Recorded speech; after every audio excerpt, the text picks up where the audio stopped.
সরকার অভিন্ন দেওয়ানি বিল, বিধি বিল, গুন্ডা দমন সংক্রান্ত এবং সম্পত্তি বাজেয়াপ্ত ছাড়া আরও দুটি অনগ্রসর সম্প্রদায়ের জন্য বিল আনতে চলেছে রাজ্য সরকার। কি থাকছে? সে বিল তো জেনে গেছেন সবাই, দেওয়া হয়ে গেছে সবাইকে। তো সেই বিল পাস হবে। সরকার যেগুলো যেগুলো হয়নি, হওয়া উচিত, এরকম অনেক কাজ আটকে আছে, আগে সেগুলো আমরা ঠিকঠাক করছি। বলছি, ফুটপাত দখল নিয়ে, হকারদের উচ্ছেদ নিয়ে তো বিজেপির একটা ভূমিকা ছিল এবং বিজেপি সরকার আসার পরে কলকাতা পুরসভার টাউন ভেন্ডিং কমিটির মিটিংয়ে একাধিক গুরুত্বপূর্ণ সিদ্ধান্ত হয়েছে হকার উচ্ছেদ সহ নানা বিষয়। তো কলকাতা পুরসভার যে এলাকার রাস্তাঘাট থেকে হকারের জন্য হওয়া সমস্যা থেকে কি মুক্তি পাবে? ধীরে হবে সবই। ফুটপাত, রাস্তা, প্ল্যাটফর্ম, এগুলো ব্যবসা করার জায়গা নয়।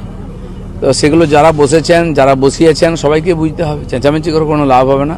সাধারণ মানুষ ট্যাক্স দেন, তাদের চলাফেরা করার অধিকার আছে। যে দোকান আছে তারা ট্যাক্স দেন, তার সামনে দোকান বসে গেছে। তো এগুলো তো ঠিক নয়। ফুটপাত পাওয়া যায় না কলকাতায়, একে ছোট রাস্তা, গাড়ি ঘোড়ার জাম, তারপর মানুষকে রিস্ক নিয়ে রাস্তায় হাঁটতে হয়। এগুলো পরিষ্কার করতে হবে, আর নিজের থেকে সরে গেলেই ভালো।